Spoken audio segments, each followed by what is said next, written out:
రథసప్తమికి తెలుగు రాష్ట్రాలని ప్రముఖ పుణ్యక్షేత్రాలు ముస్తాబయ్యాయి. అటు ఉత్తరాంధ్ర ప్రజల ఆరాధ్య దైవం అరసవెల్లి సూర్యనారాయణ స్వామి ఆలయం, ఇటు కలియుగ వైకుంఠం తిరుమలగిరిలు భక్తులకు స్వాగతం పలికేందుకు సిద్ధమయ్యాయి. ఈ వేడుకల కోసం కూటమి ప్రభుత్వం, దేవస్థాన బోర్డులు భారీ ఏర్పాట్లు చేస్తున్నాయి.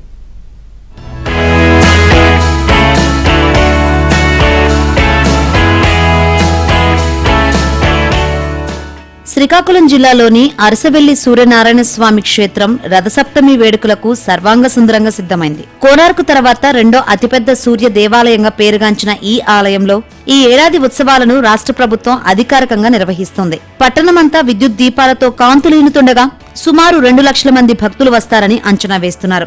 ఈసారి ప్రత్యేకంగా helicopter riding, hot air balloon show, ప్రముఖ సంగీత దర్శకుడు థమన్ మ్యూజికల్ లైట్ వంటి కార్యక్రమాలు భక్తులను విశేషంగా ఆకర్షించనున్నాయి.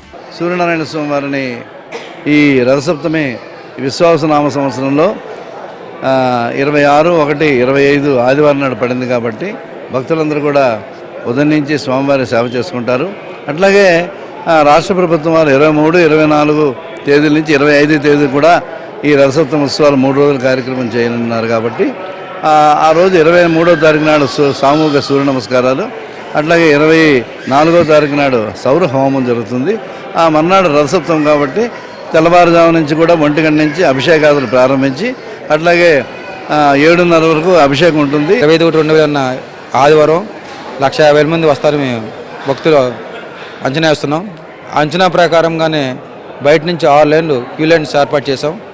ఈ 6 లైన్ క్యూ లైన్ స్టార్టింగ్ నుంచి లాస్ట్ వరకు దేవుడి వరకు దర్శనం వరకు స్టాండ్ బై 8,000 నుంచి 10,000 మంది వరకు క్యూ లైన్స్లో నుంచి రాగలి దర్శనం చేసుకునే అవకాశం కల్పించాం.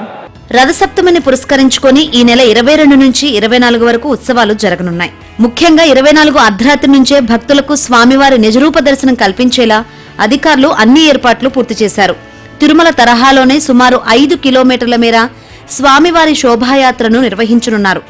భక్తులకు కేవలం 30 నుంచి 40 నిమిషాల్లో దర్శనం పూర్తయ్యేలా ప్రత్యేక మాస్టర్ ప్లాన్ అమలు చేస్తున్నారు. భద్రత కోసం సీసీ కెమెరాలు, డ్రోన్ల ద్వారా నిఘాను పటిష్టం చేసినట్లు జిల్లా ఎస్పీ తెలిపారు.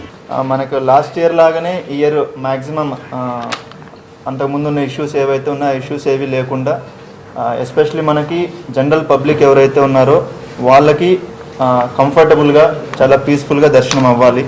సో మన ఎక్స్పెక్టేషన్ కూడా ఏంటంటే లాస్ట్ ఇయర్ కన్నా ఇయర్ క్రౌడ్ పెరుగుతారు, అట్లీస్ట్ 30% పైన 30-40% పెరుగుతారని ఎక్స్పెక్టేషన్స్ తోటే మనం ప్రిపేర్ అవుతున్నాము. ఇక మనకి అన్ని టెంపుల్స్లో కూడా అన్ని ఫెస్టివల్స్ ఏమొస్తున్నా కూడా క్రౌడ్ పెరుగుతోంది. సో దానికి అనుగుణంగానే మనం ఏర్పాట్లు అన్నీ చేయడం జరిగింది, along with district administration and temple authorities తోటి కలిపి. మరోవైపు తిరుమల కొండపై మినీ బ్రహ్మోత్సవాలుగా పిలువబడే రథసప్తమి వేడుకలకు టీటీడీ శరవేగంగా ఏర్పాట్లు చేస్తుంది. ఈ నెల 25న మలయప్ప స్వామి వారు 7 వాహనాలపై మాడవీధుల్లో విహరిస్తూ భక్తులను కటాక్షించనున్నారు. సూర్యప్రభ వాహనంతో మొదలై చంద్రప్రభ వాహన సేవతో ఈ ఉత్సవాలు ముగుస్తాయి. లక్షలాదిగా తరలివచ్చే భక్తుల కోసం గ్యాలరీలో నిరంతరాయంగా అన్నప్రసాదాలు, తాగునీరు పంపిణీ చేసేందుకు భారీగా సిబ్బందిని మోహరించారు. భద్రతా దృష్ట్యా పోలీసు యంత్రాంగం, టీటీడీ విజిలెన్స్ విభాగం సమన్వయంతో పనిచేస్తున్నాయి.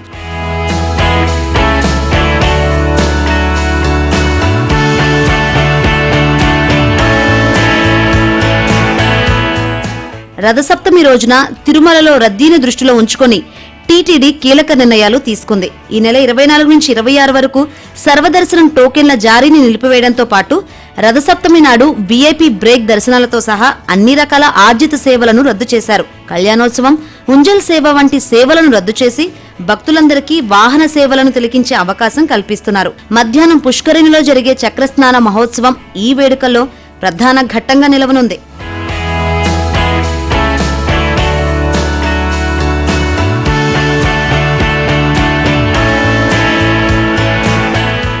మొత్తానికి కూటమి ప్రభుత్వం కొలువుదీరిన తర్వాత అరసవెల్లిలో ఉత్సవాలను అత్యంత ప్రతిష్టాత్మకంగా నిర్వహిస్తోంది. గత అనుభవాలను దృష్టిలో ఉంచుకొని అటు అరసవెల్లిలో, ఇటు తిరుమలలో సామాన్య భక్తులకు పెద్దపీట వేస్తూ ఏర్పాట్లు చేస్తున్నారు.